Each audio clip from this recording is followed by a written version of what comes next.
make a move and the bunny gets it. I said, put the bunny back in the box. Why couldn't you put the bunny back in the box?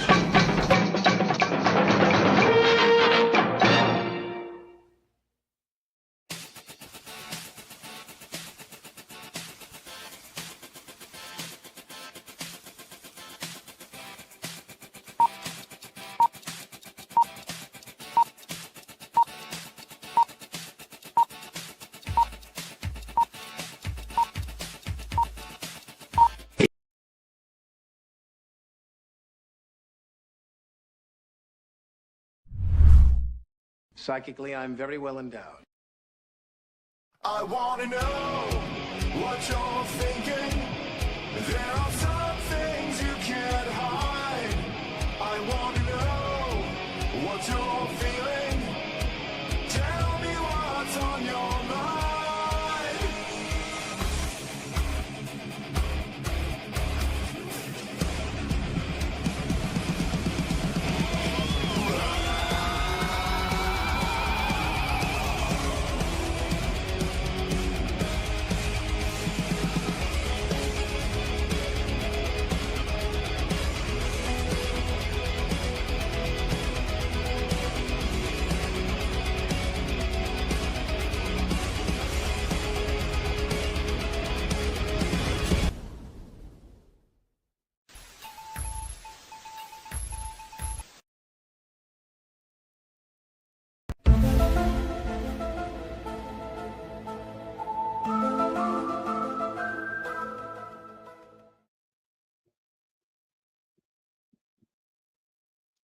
Hello, welcome to Thursday night, to the dissection rooms, the character Autopsy. We're doing Walther Kovacs, also known as Rorschach. Hey there, RJ, what's up, dude? And this is an interesting one. Tonight started out as being kind of Alan Moore's like a send up of Ditko, a Ditko character. It's called Mr. A. And the question, both of them were Ditkos. The question was taken over by Danny O'Neill. And it's also, there's elements of the spirit in there. But anyway, here's the first cut.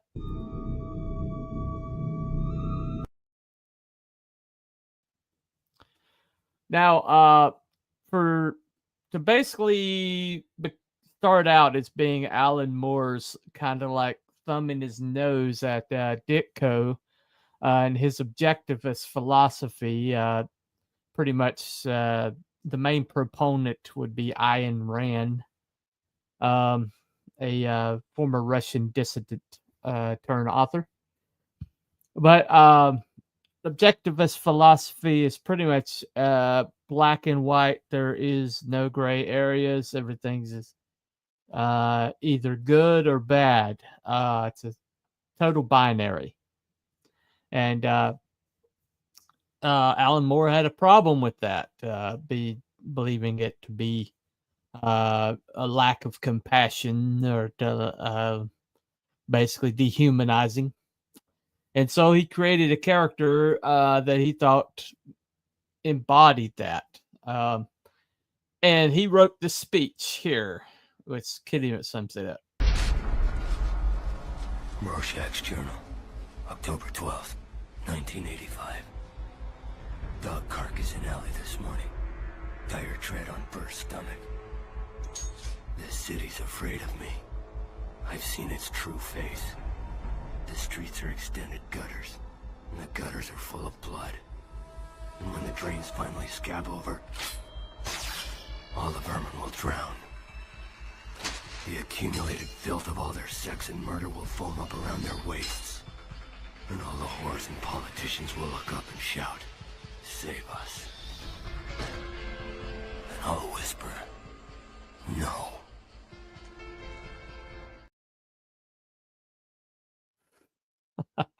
pretty much sums up what Alan Moore believed. The binary, I'm triggered. There you go. But Alan Moore, pretty much, that was his belief, what he thought the objectivist philosophy is all about. Is like hatred,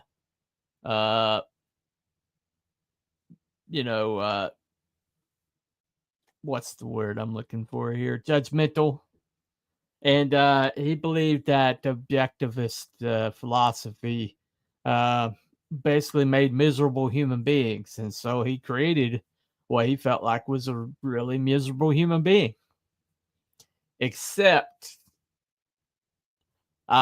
he kind of was too good of a writer.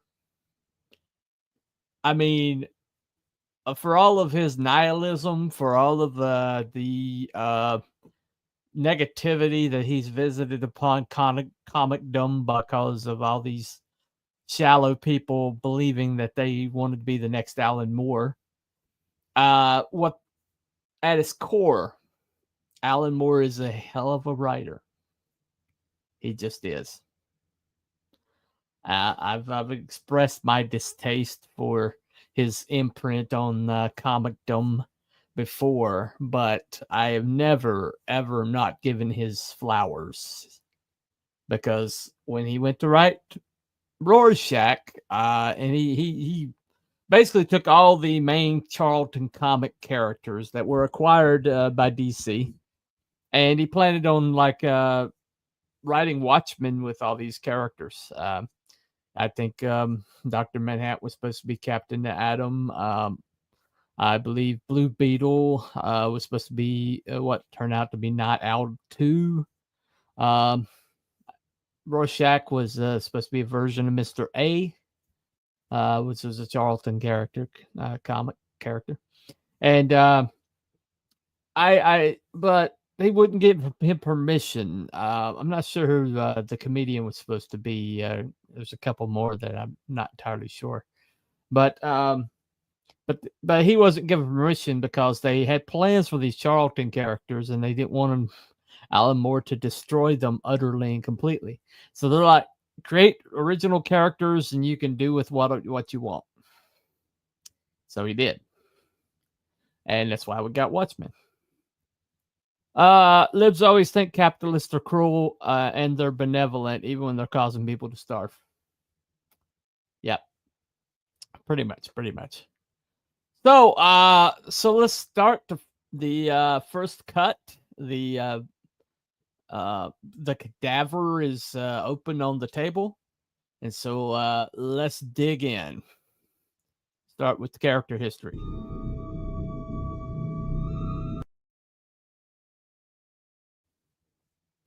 Now, Walther Kovacs, Walter Joseph Kovacs, happened to be the son of his mother who, shall we say, got around a lot. His father was someone named Charlie, who he never met, who she would evidently had a on again, off again relationship with that had ended.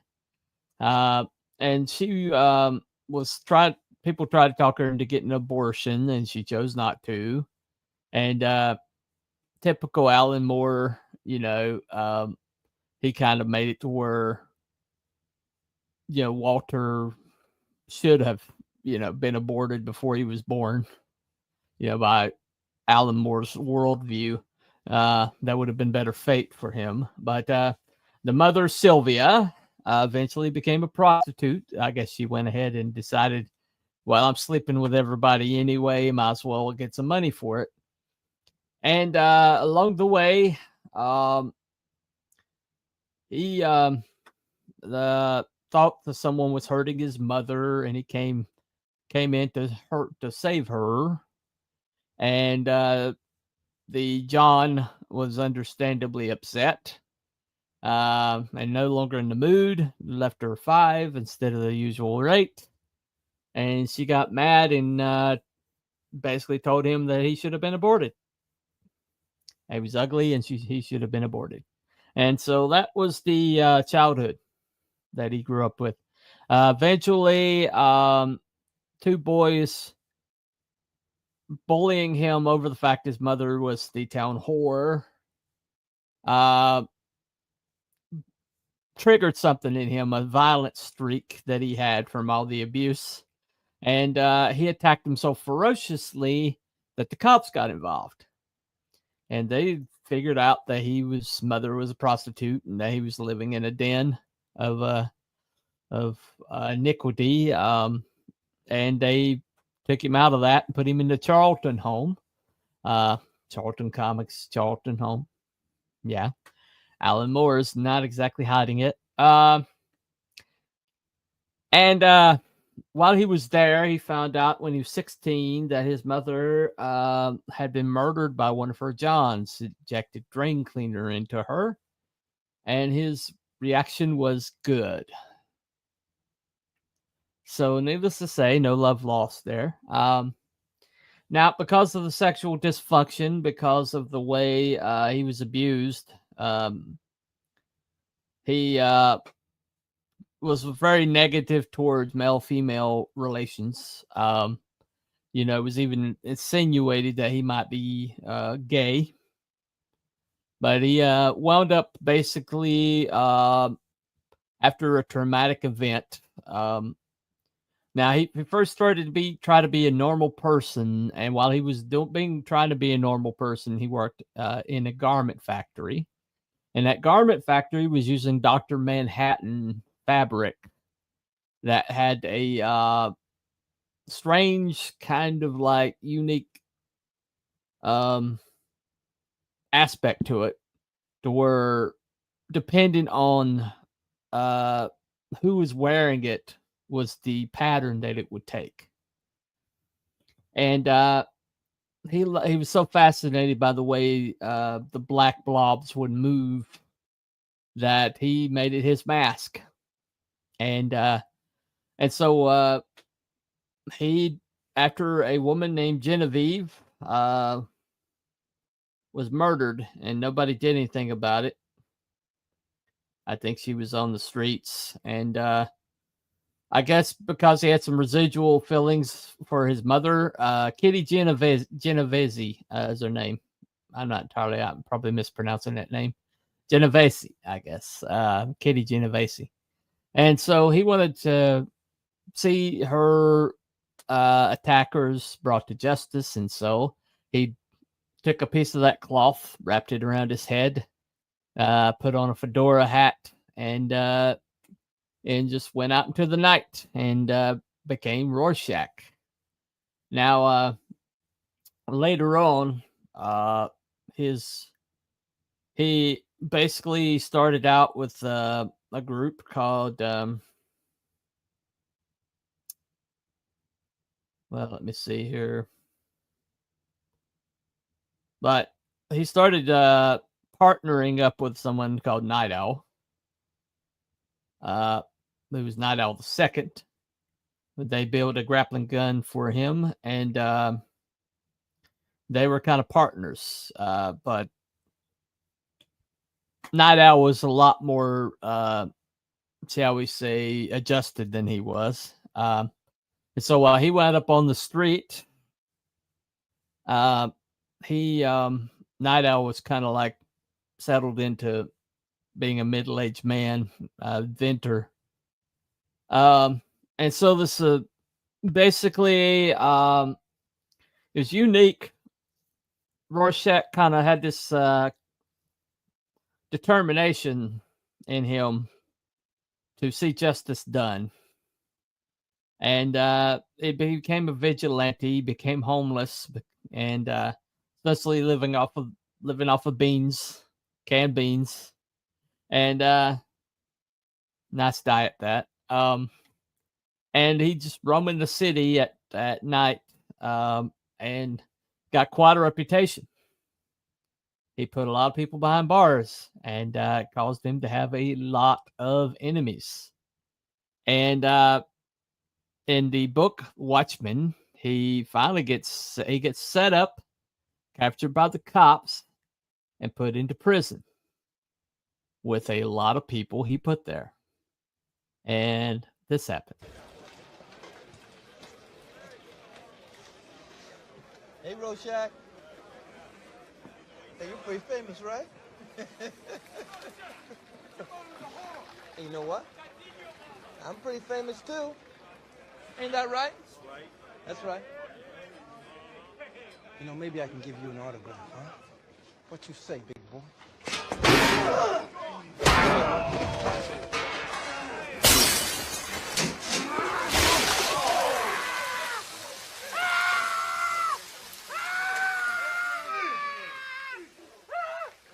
None of you seem to understand. I'm not locked in here with you. You're locked in here with me.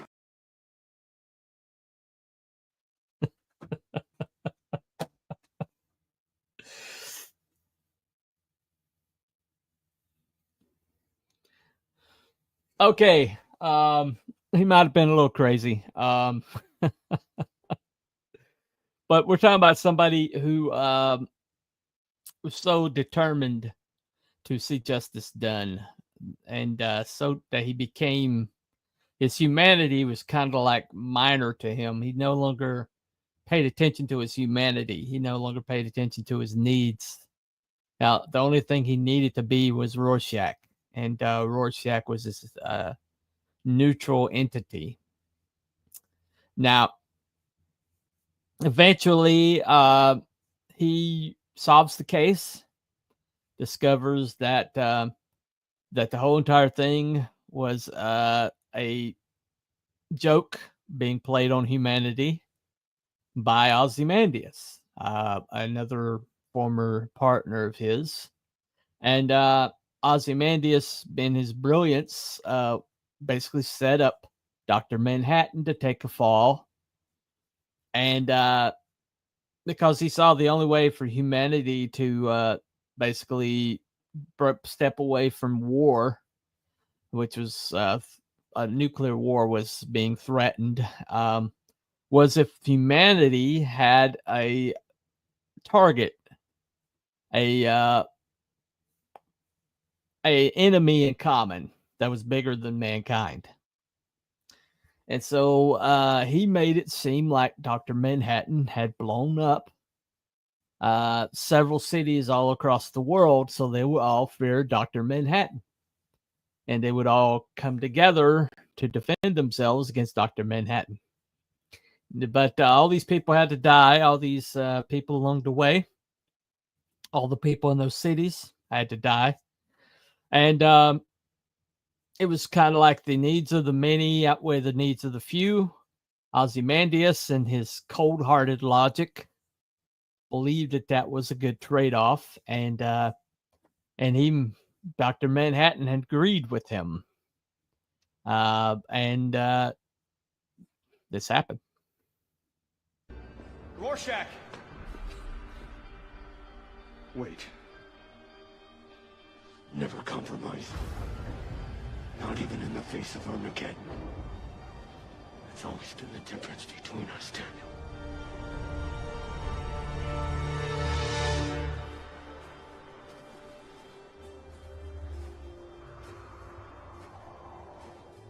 Out of my way. People have to be told. You know I can't let you do that. Suddenly you discover humanity. Convenient.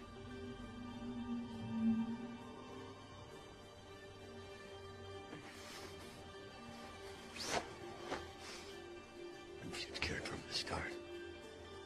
None of this would have happened. I can change almost anything.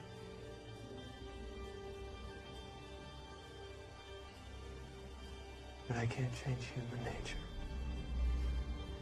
Of course you must protect rights in the utopia. What's one more body amongst foundations?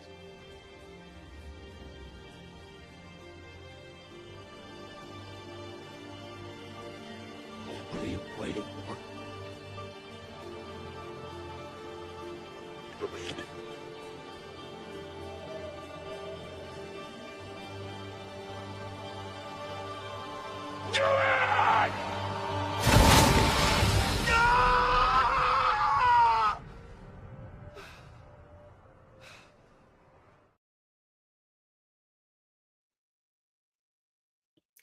So, he couldn't compromise, not even in the face of Armageddon, not even in the face of a guy that's pretty much a god. It's a whole rabbit. Hey, man. What's up, Ike? And that pretty much sums him up in that it's the whole objectivist philosophy, never compromise. Good is right is right.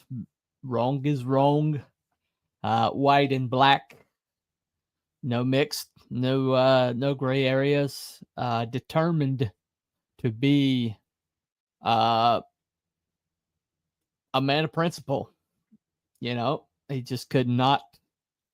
He didn't have the rigidity or the flexibility to be able to be anything else, to compromise, to go along with the conspiracy. And so Dr. Manhattan had to kill him because he knew he wouldn't bend. He knew he wouldn't back down. And he knew that he would never stop.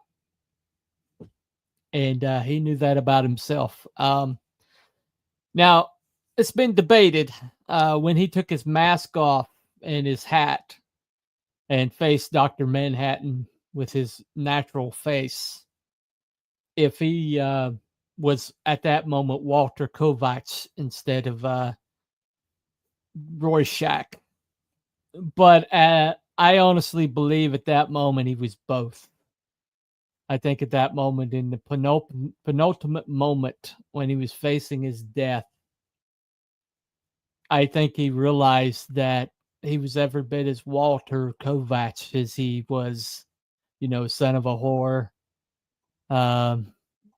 Never wanted his entire life.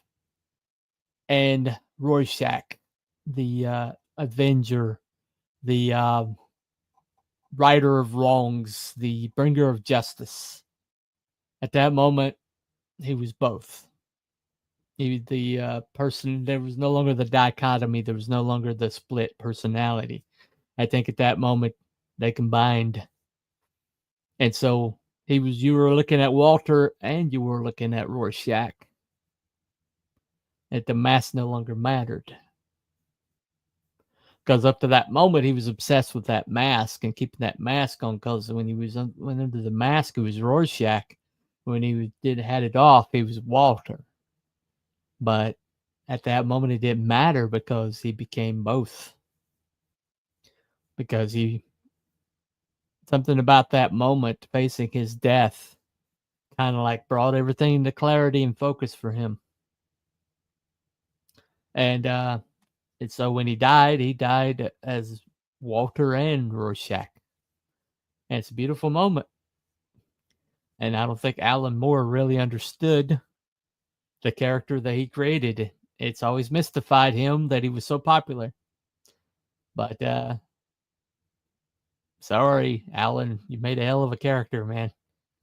But the question remains, was he pulp or was he noir? Because he was willing to kill cops. He was willing to, burst into houses. He tortured people. He chased people down. He murdered people, and he felt it was necessary. He's uncompromising. He was inflexible. And so somebody like that, are they pulp or are they noir? Now, the first night I came up with this concept about pulp and noir, one of the big things we discussed was Rorschach. And so when I mean by pulp or noir, I have a belief system about characters that they fall into two categories. They're either pulp, which means they have some supernatural aspect about them. They have a value system that they follow and adhere to that's inflexible and never changes. Now, the noir people, ends justify the means.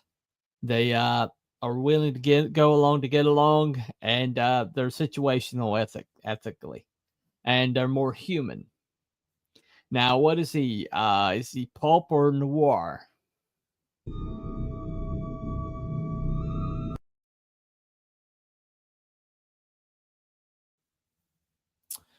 So this one is actually pretty easy because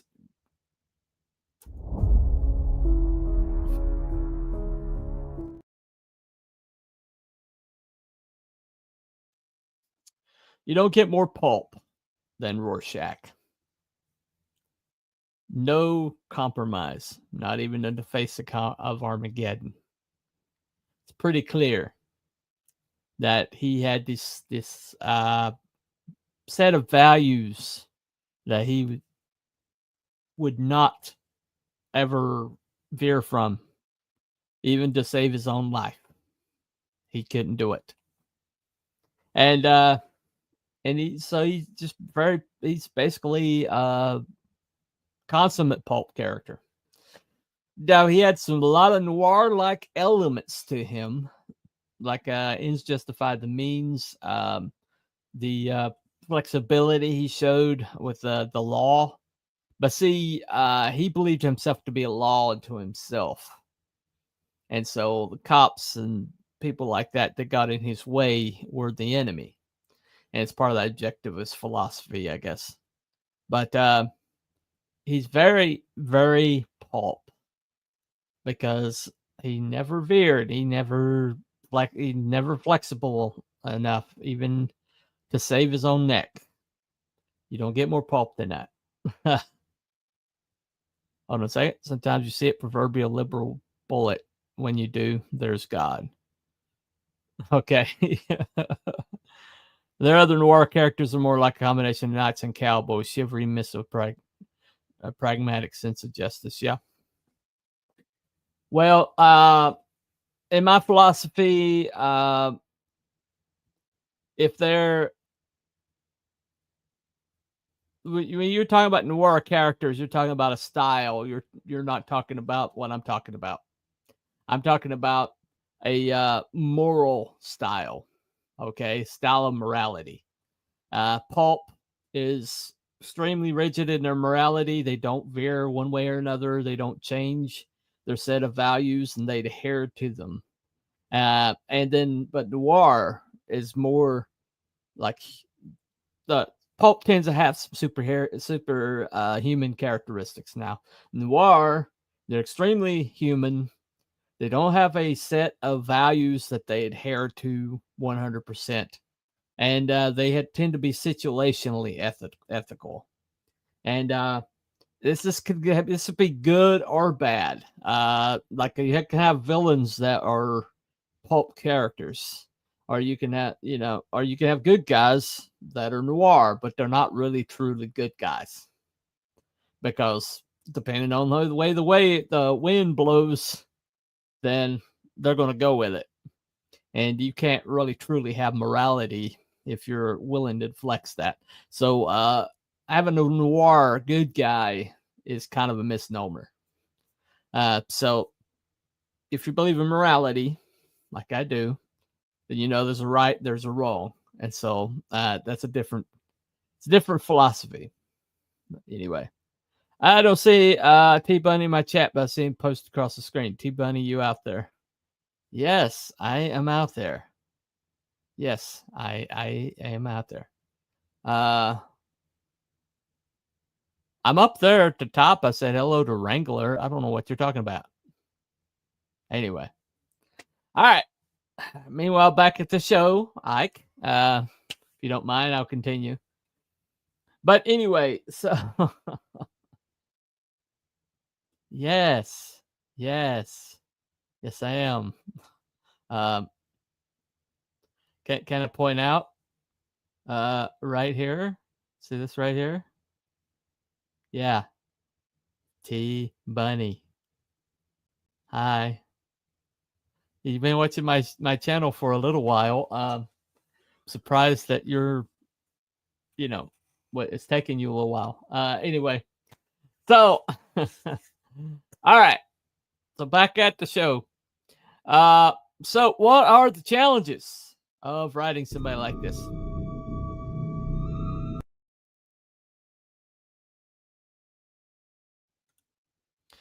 Okay, somebody that's pulpier than pulp, somebody that absolutely has a set of values that they do not veer from. And in Rorschach's case, he was willing to die for them.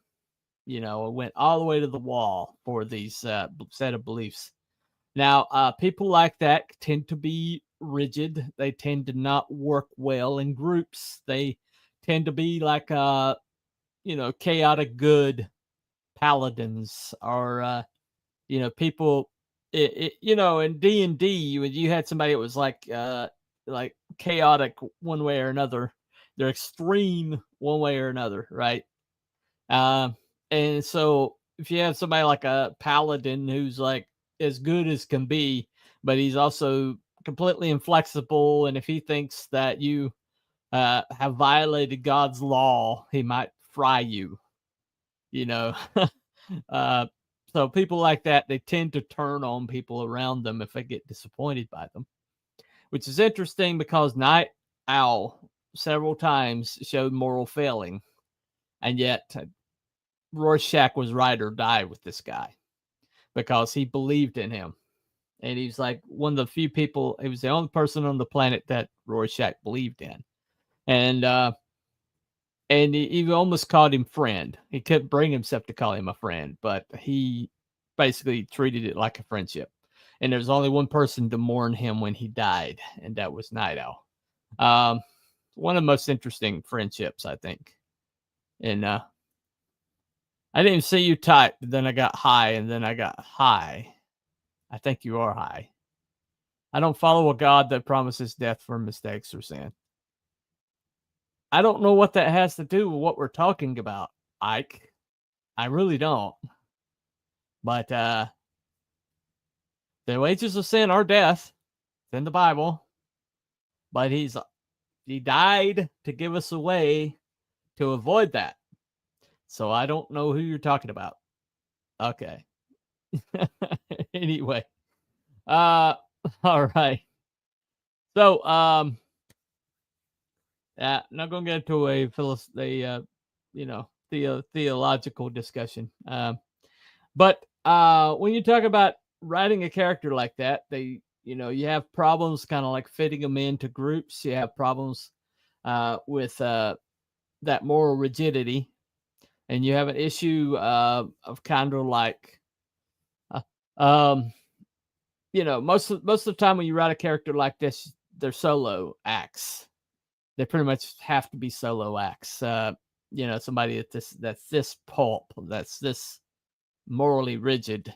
But at the same time, like you can take the lesson from Rorschach. Alan Moore, even though he despised this point of view, who's got the stronger pulp willpower, Rorschach or Doc Savage? I think Rorschach. I'm going to say that for this reason. Dr. Savage had some flexibility. Doc Savage, basically, one of his problems was that he didn't see the worst in people. And that villains, even when villains were threatening him or the people around him, he couldn't quite bring himself to kill them or to end the threat. Which endangered himself and endangered the people around him. And most of the time, he would brainwash them to be a productive member of society. He pretty much very rarely killed anybody. But Rorschach thinks people need to die. That there's people that need to be no longer on the earth, and he's willing to usher them out. And he saw himself as judge, jury, and executioner. And he's willing to do whatever it took. And that's the difference between him and Doc Savage. Doc Savage was pulp up to a certain point. But Doc Savage did have some flexibility left.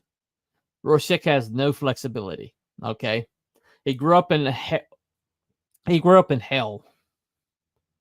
He grew up with no around woman, at the will and at the moral laxness of a woman who saw him nothing more than a meal ticket, or he's either a meal ticket or he's somebody that is an inconvenience to her, and she let him know his entire life that she thought he was a mistake. Because of that, he basically forced a morality on his world, and because of that, he was willing to essentially unable to deal with the world as it was. And that's why he basically wound up homeless. That's why he had no house. That's why he had no life outside of his mission. Because he was trying to force an order on the world. Because he grew up in disorder. He grew up in no morality. And so he's adhered to morality to an extent where there's nothing else. He's basically a human. It's kind of like that objectivist philosophy, like Mr. A, black card, white card.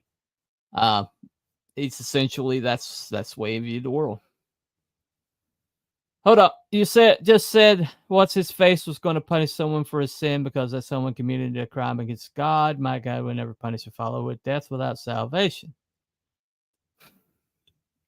Are we having different conversations here?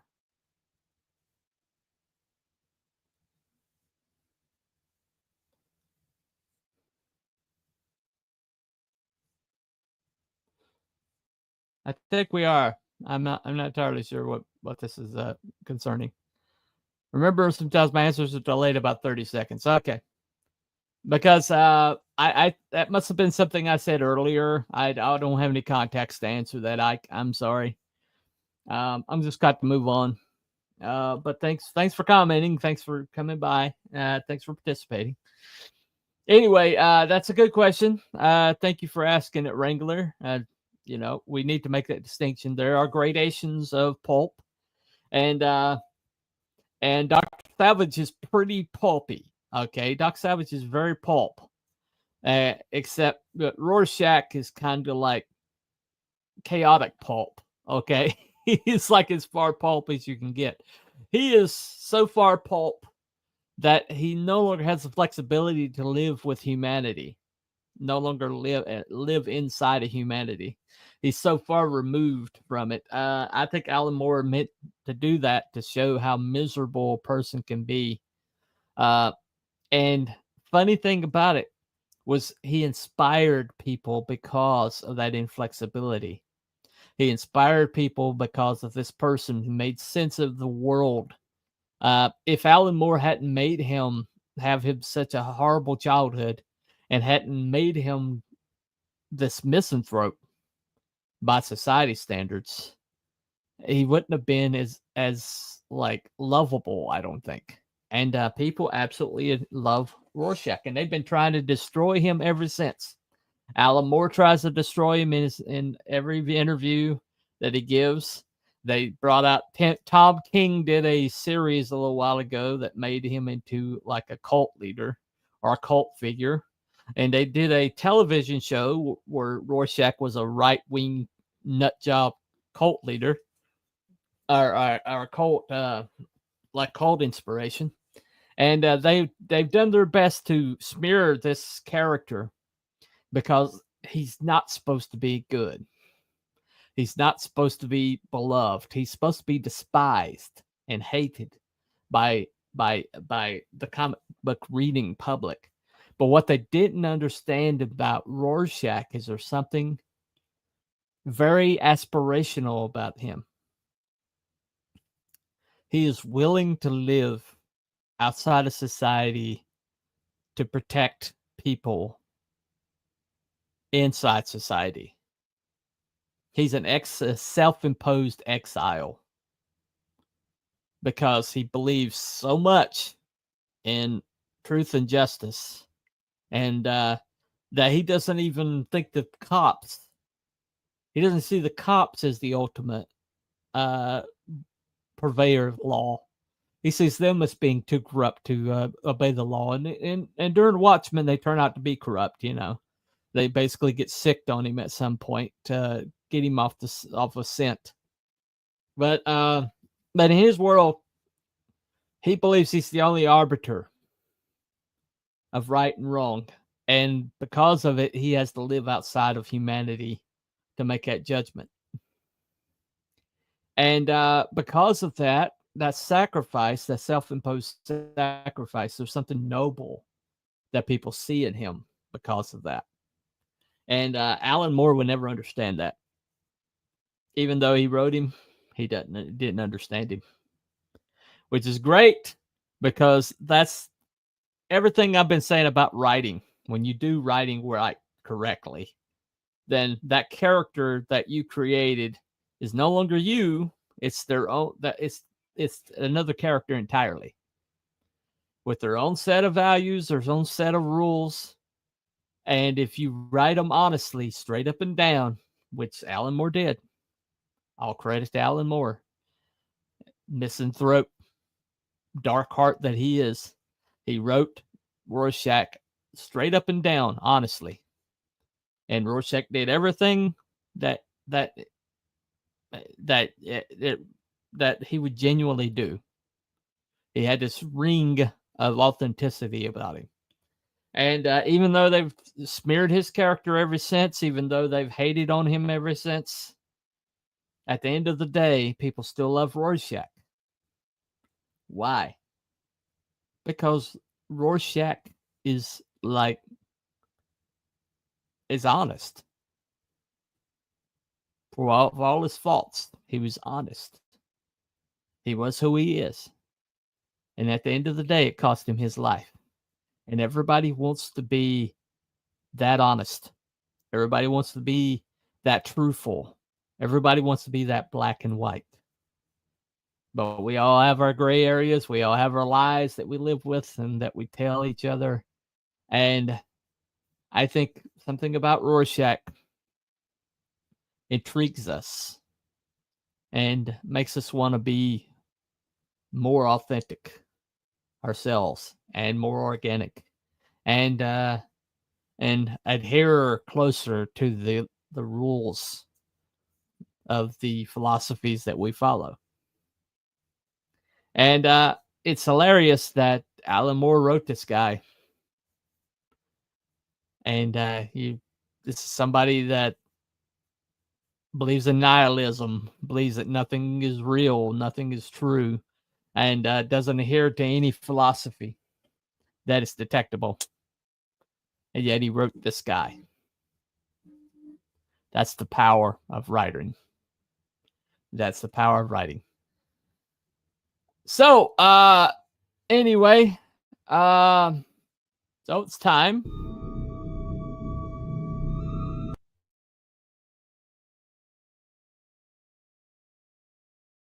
So here we are at the end of my longest episode yet. This was quite a doozy. There's a lot of meat on his bones. And there's a reason why he's so iconic. And, at the end of the day, I think I am thankful to Alan Moore for writing this guy, for being good enough to create this guy. And even though he was just basically trying to make the Question, he was trying to either the Question or Mr. A, but he was trying to ruin a Ditko character. But in the process of trying to ruin a Ditko character, he created the consummate Ditko character. Steve Ditko would have been proud to have created this character. And I think it's hilarious. I think it's absolutely hilarious. But that's the power of writing. When you do it right, when you create, you take yourself out of it, you can create characters with such complexity, such absolute singularity, that they are going to do things that even you won't anticipate. And they're going to surprise you, they're going to intrigue you, and they're going to make you either proud or disappointed. But they're like your kids. They become your kids. Once you write them straight up and down and you let them go, then who knows where you're going to wind up. Seriously. Rorschach is just beautiful to me. It's just beautiful. A way to exceed your abilities, or way to exceed your own humanity and create something truly unique. And no matter how much they try to ruin him, they can't. We keep him safe. We keep him in our hearts. Smelly, bean eater, homeless guy with a placard. The end is nigh. We love the guy. Anyway, next week, I did a poll about pulp characters, your favorite pulp characters, and Rorschach was actually third.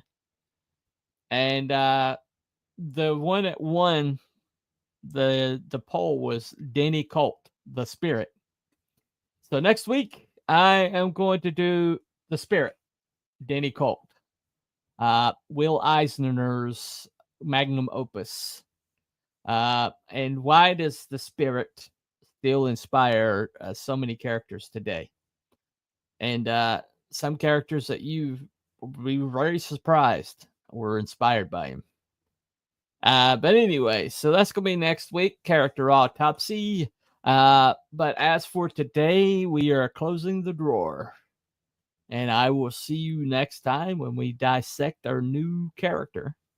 And this Saturday night, if you want to come back on the Rabbit Hole, Cryptids and Conspiracies, 7 o'clock, we are doing the Hindenburg disaster. Was it an accident or was it sabotage? Find out this Saturday. But thank you all for coming. Thank you, Ike. I'm sorry I couldn't answer your questions. Thank you, Wrangler. And thank you, RJ Williams, who was in here earlier. Hey, man, thank you for coming by. And we will see you all next time here on the Rabbit Hole. Follow White Rabbit. Bye, everybody.